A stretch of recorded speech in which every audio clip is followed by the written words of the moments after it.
Well, it's finally Friday morning, and the car is going in for its inspection at 9 o'clock. So in just over an hour. It's only a little bit down the road, so it's not far away. Gave it a quick wash last night, just because it's been grotty since we got it. Haven't washed it. I've hosed it off, but not given it a wash. So it's ready to go. Hopefully they don't pick too much on it. I know they seem to like picking ball joints and diff bushers, things like that. Got all the interior back together yesterday. Got the console in, the lights working. It's come up really nice because I cleaned all that while it was out. Only thing I didn't clean was the lid because I use a different thing to clean those.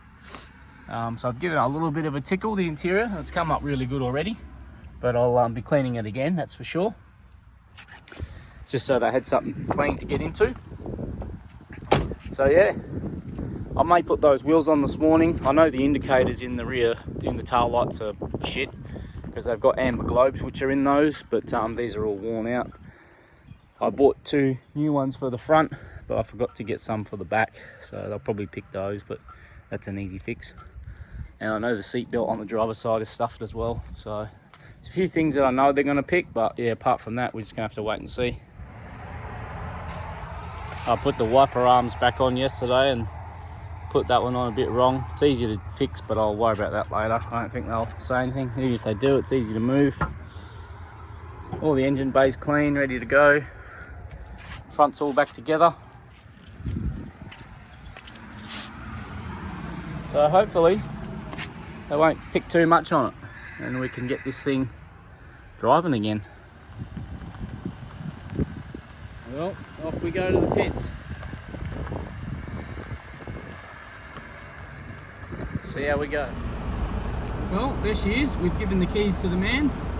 So we're just going to leave it here now, let them go to town with it. They're going to check it out and give us a work order. Hopefully we're lucky and there's not too much to do on it. Fingers crossed. And we're back. It's been a couple hours. We just left the car down here. It's all ready to go. They just called us and said come pick it up. So we'll get it home and check out this work order and see what we're looking at. Hopefully it's not too much. Alrighty, just on our way home. They've picked bugger all, which is awesome. So we'll have a look when we get home at the work order. But they've picked on it that it vibrates. It's got shaking steering at high speed. I've not driven the car, to be honest, so I'm taking it for a spin now just to see if I can get a feel of that. I'm thinking it might be maybe wheel bearings, maybe even just a balance. Or he could be talking about rotors when he brakes, because I'm doing 100 k's now and I'm not getting no vibrations at all or any shaking. So we'll do some braking around the bend here and we'll see what he's talking about. Alright, we'll do a little test run. I've got a car in front of us, but we'll get it up to speed. Gearbox is nice and smooth, which is awesome. So we get up about 110. It's 100 k's on this road anyway, so now I'll just brake here, just lightly. And yeah, you can see the wheel there shaking pretty violently. So yeah, that's a classic sign of rotors. So yeah, hopefully that's an easy fix as well. Okay, so we're back from our little spin. I couldn't figure out any shaking at high speed apart from when I'm braking, so usually that's a sign of bad rotors. So I might just get some rotors and be done with that. Hopefully that's what they're talking about. I probably will get some wheels and tyres as well, so it could be a balancing thing as well. So new wheels and tyres should take care of all that. Anyway, so that should be that fixed, no dramas. So this is the complete list. That's the list there of stuff to do. It's not a whole lot. It looks like a big list, but there's a few little things on there to do, which is no problem. The main one is probably diff bushers and rear main seal, which I sort of had the suspicion.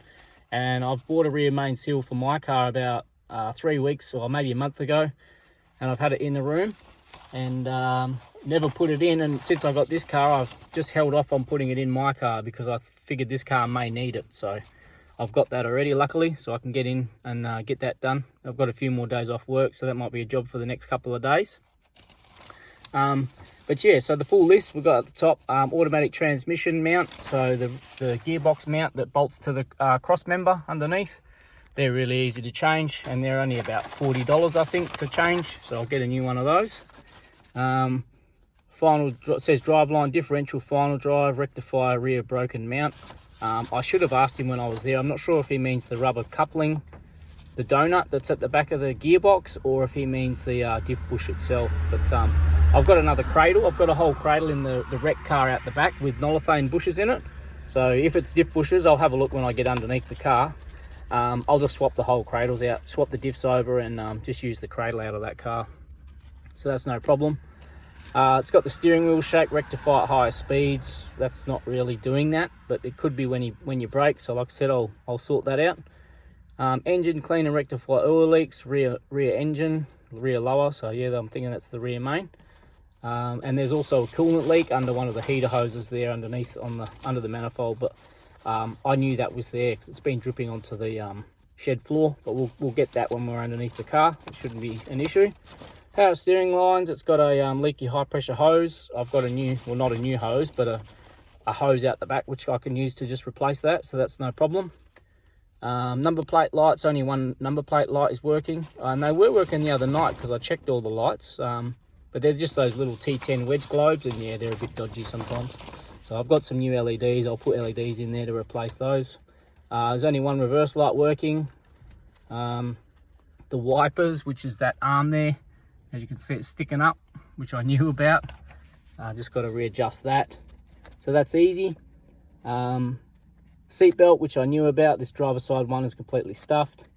Ball joints, so it's got, where am I? Kingpins or ball joints, rectify excessive vertical or axial free play on the left hand side lower. I'll just get a pair of them and replace both of them, so they'll be done.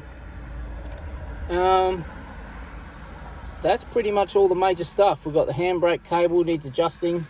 It comes up way too far.